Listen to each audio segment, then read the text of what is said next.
Hello, everybody. Dr. Rick dropping in on you. Hope everybody is doing great. Guess what? It's Thursday, so that means it's Thankful Thursday. So, this short segment is going to be focused on the importance of developing the capacity for gratitude.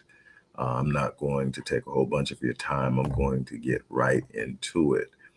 One of the things that being a behavioral specialist, um, a person who literally helps people develop behavioral habits that are conducive to growth, success, and empowerment, as well as helping people deal with traumatic situations and other things. You start to understand what drives people, what moves people. You also have to gain an understanding of not just the cognitive elements and components of this behavior, these habitual things that develop cognitively and ultimately show up in physical behavior. You also need to understand how things develop in the sense of neurological influences. So, in order to be really truly good at what I do, I had to step outside the box of just simply dealing with the philosophical elements of psychology as a science, and also looking at the neurology, the biology, genetics, and so many other things that play a role in how we move and how we get around. And one of the things that I've discovered that is almost universal now is that the powers that be, the people on Madison Avenue, the people in DC, the people in Silicon Valley, the people on Wall Street, the people who literally make their livings by convincing people to take on a consumer mindset to buy more things, have convinced the vast majority of the population that happiness and pleasure are the same. And what happens in that sense? Well, when you start thinking that pleasure is what happiness is, you start looking for things that produce pleasure. Now, the pleasure center, the reward center of the brain, that particular part of the brain is driven highly by the production or the secretion of dopamine. Dopamine is a hormone slash neurotransmitter that literally communicates from neuron to neuron, and it's that feeling that you get, that boost of excitement that you get when something happens, that first bit of elation when you find out some good news or you get this, that's dopamine. Now, the problem with dopamine is it's pleasure driven and it has a very short shelf life. It's a quick high and you come down.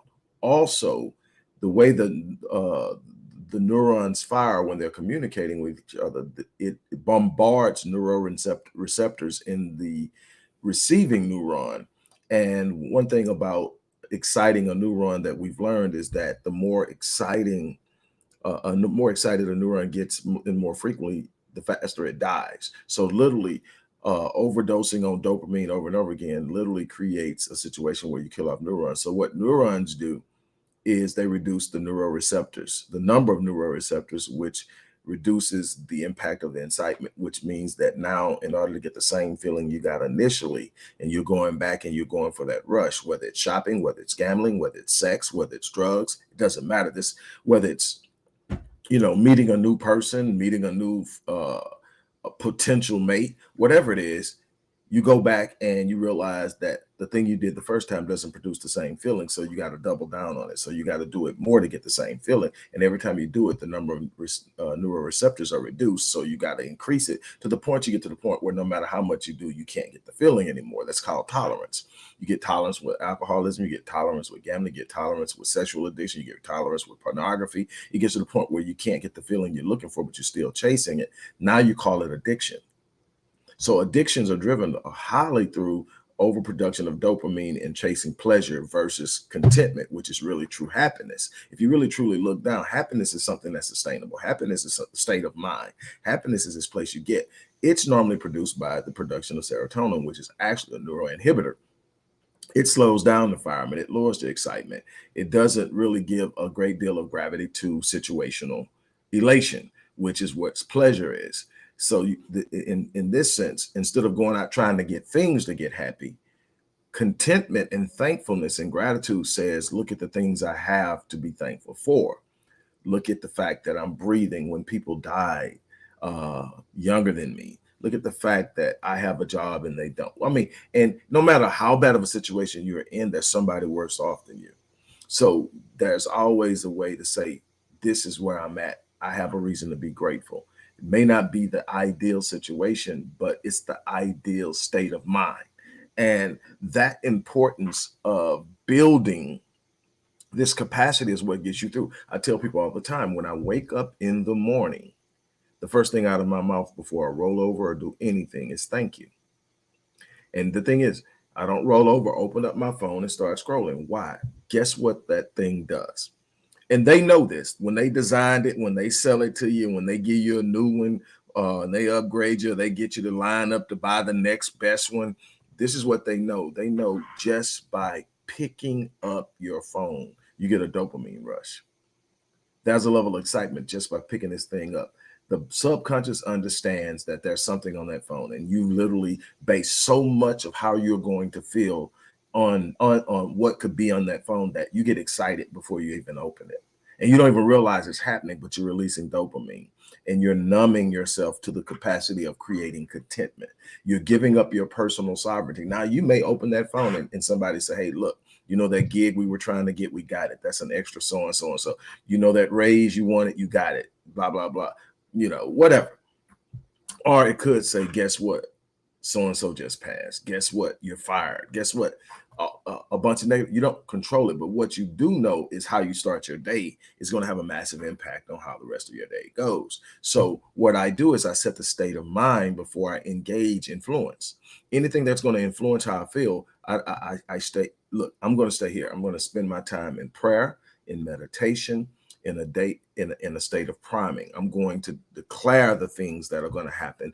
And despite what situational things that come about, I am going to operate with a sense of thankfulness, because in that I elevate my state of mind, I elevate my vibration, I elevate my energy, I elevate my positioning in direct relation to the Most High. The more I am focused on thankfulness, the higher my frequency. I can literally be measured on a hertz scale. Normally, just being thankful or grateful puts you at 500 hertz. That's double where you're at with anger, anxiety, fear, worry, stress, envy, jealousy, bitterness, malice. 250 hertz or lower. So immediately you set the state, and it doesn't matter what you have in the driveway, you set the state. Doesn't matter how much is in your bank account, you set the state. It doesn't matter what's going on in your personal relationships, you set the state. Why? Because you can change anything in your life, but the better you are mentally, the better state of mind you're in, the more effective you are going to be at changing your situation. But if you fix your thing on pursuing this pleasure, believing that the pleasure is happiness, you get this ebb and flow up and down life where I'm happy one moment, I'm down the next. Why? Because you're riding highs that subside quickly, number one.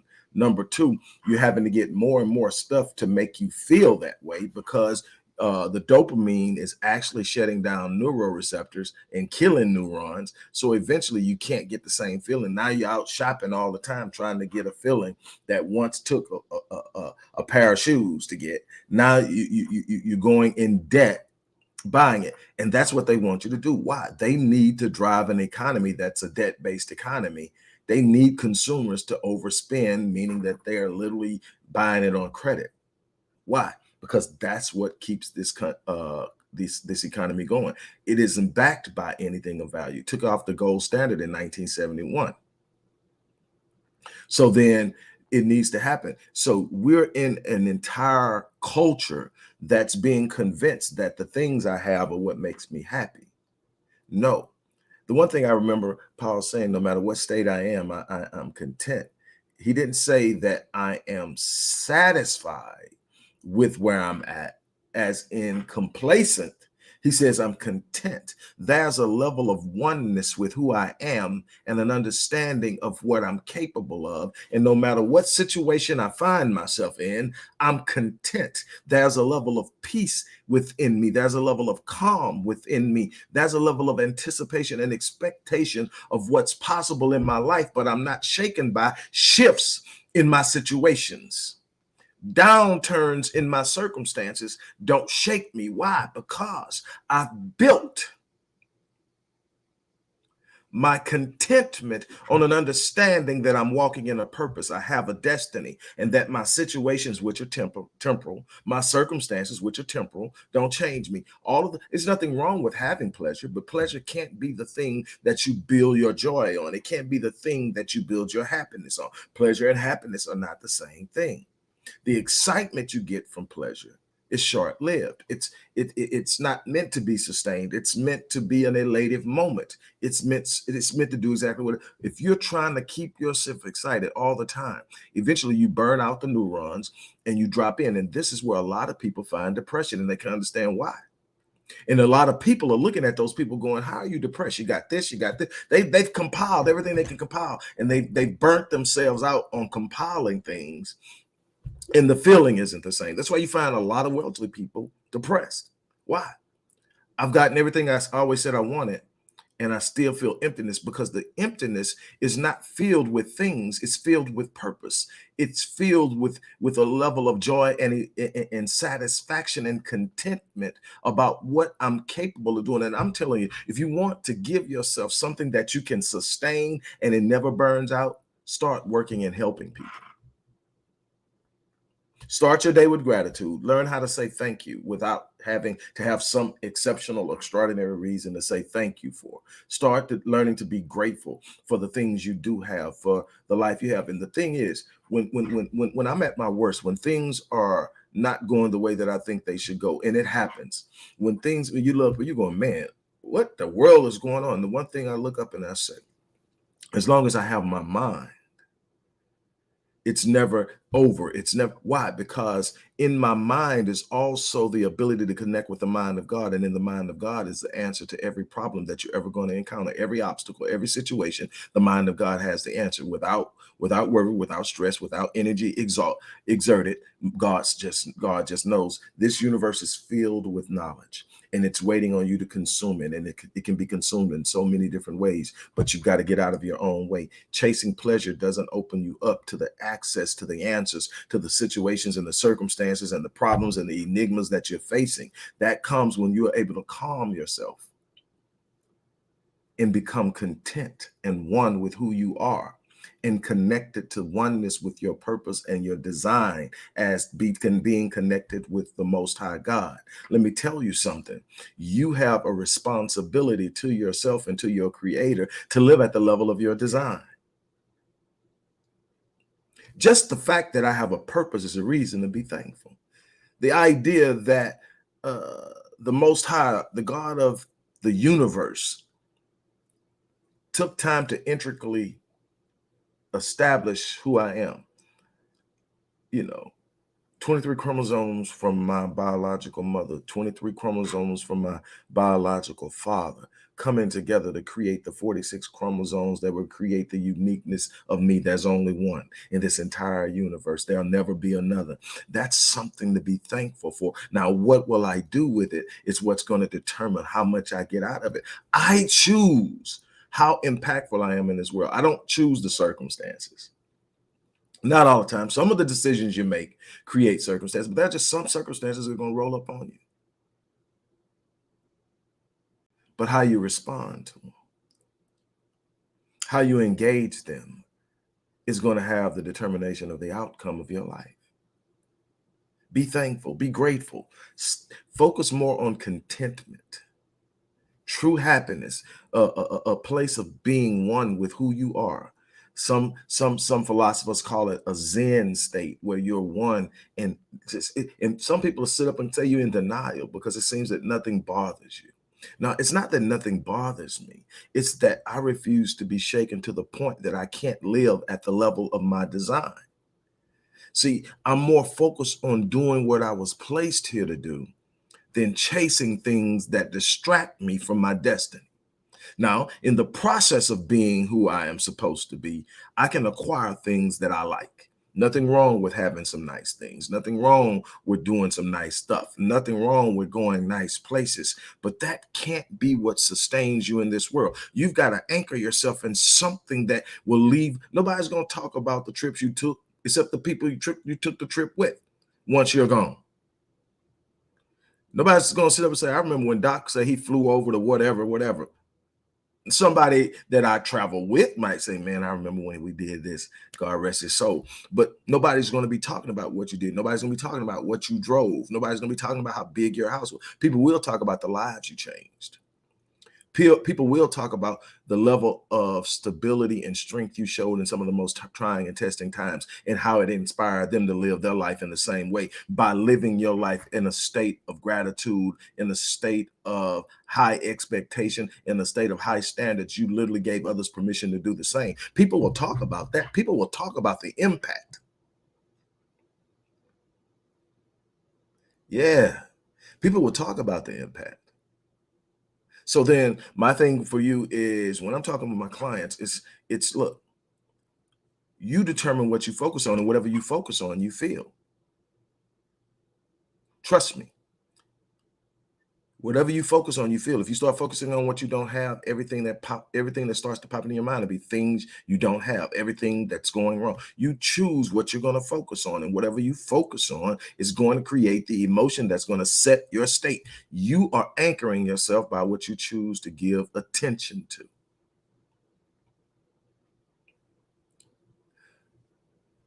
There's a process in faith, and it begins with moving towards something even when it doesn't make sense, but because something inside of you tells you that it's yours.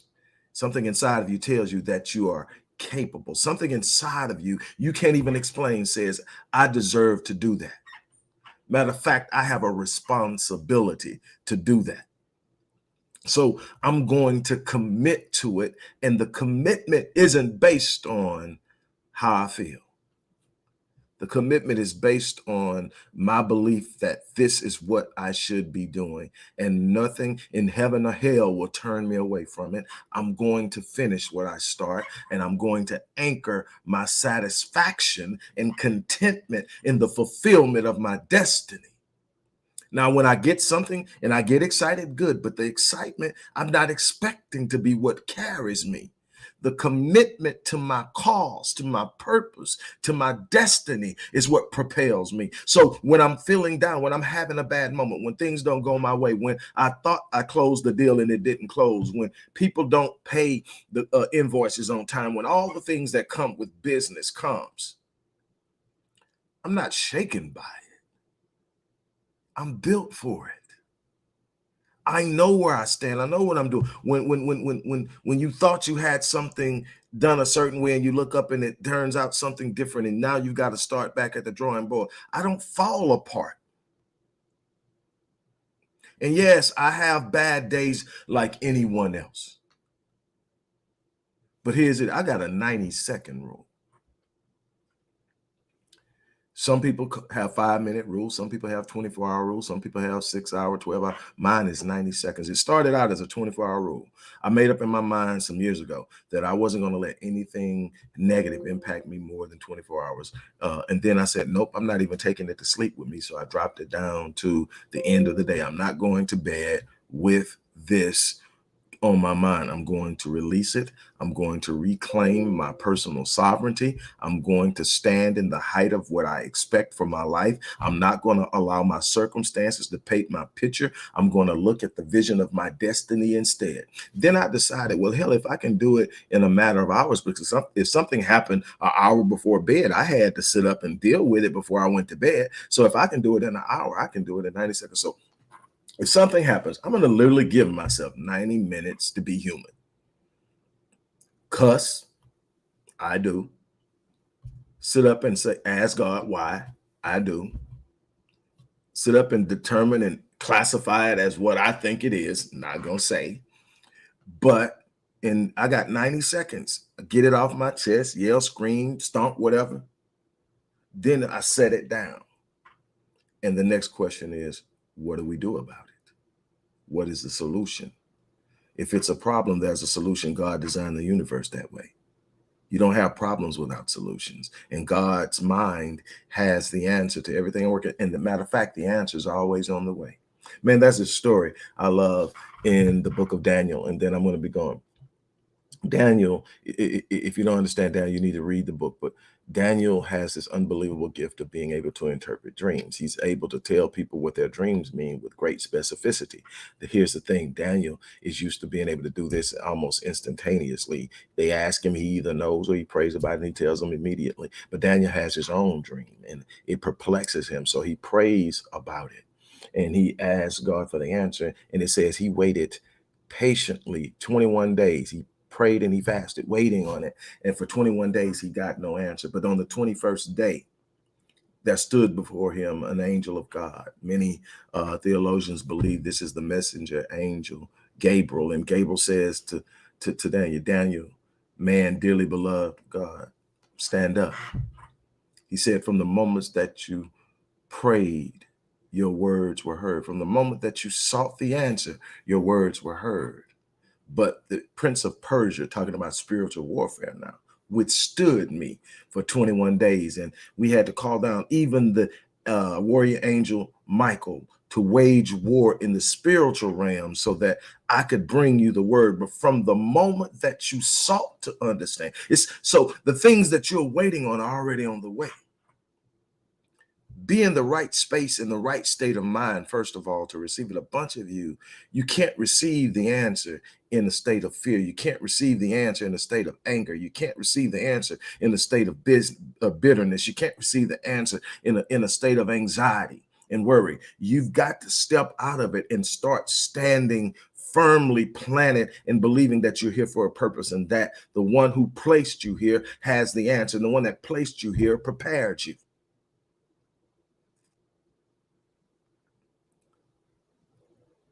I'm telling you, I've been through some things. You know, over the course of the next 4 or 5 months, we're going to close this year out, just me sharing some things and connecting with you and giving you some insight into who I am, where I come from, the things that I've been up against. But I'm going to tell you that where you come from is not necessarily indicative of where you're going. You have the ability to put down your familiar past, and then by doing so, eliminate a predictable future and determine within yourself by way of your imagination and vision to create a life for you that nobody imagined, not even you. You have that ability. I don't care where you come from. I don't care what you've been through. I don't care how bad it started. I don't care where you're at right now. You have the ability and capacity. Matter of fact, you have the responsibility to climb out of it. That's my challenge. Climb out. Wake up every morning and thank God that you're breathing. And that's all you need. I remember going through the worst time of my life, and you've probably heard me say this. I remember going through the worst part of my life, and I told God, look, I'm not asking you to take me out. This is something I know I need to go through. See, not caught up in the situation, not caught up in the circumstance, because I understand there's something bigger in motion here. So I told God, I didn't ask God for no elaborate thing. My prayer was real short and simple. Look, I know you're not going to bring me out of this, but I know you will bring me through it. This is the one thing I ask. Don't let me die in this. Wake me up. Don't let me die. And if you wake me up, I'll answer the bell. He's been keeping that promise ever since, and I've been keeping mine. It's sometimes I don't feel like getting up. It's sometimes that my heart is heavy. It's sometimes that what I'm facing is much bigger than me, but it's not bigger than my purpose. It's not bigger than God. It's not bigger than my vision. It's not bigger than my why. So I get up and I go get it. Answer the bell. On that note, look, I'm gonna get ready to get out of here. Look, in the description box is our new resource center, a link to a lot of the things that I offer and resources, ways that you can help yourself. Please take a look at that. If you are looking and dealing with anything, I guarantee there's a resource in there. If not, connect with me, get one-on-one help. I'll help you. But definitely click that link and check it out. It's our new resource center. It's called Change Starts Here. Check it out. Thank you guys for spending time with me. Thank you for allowing me to speak to you. I look forward to what's going to happen over the next several months. Let's close this year strong. If you notice, I always start this in August. You can't wait to December and saying what you're going to do in 2024. Start building the right mindset, the right focus, the right plan. I'm building a team to turn the world upside down. Who knows, at some point you may end up on that team, but we're going to change the world. We're going to make an impact. That's my challenge to you. So on that note, look, I'm going to get ready to get out of here. You guys have an unbelievable remainder to your day. And thank you, thank you, thank you.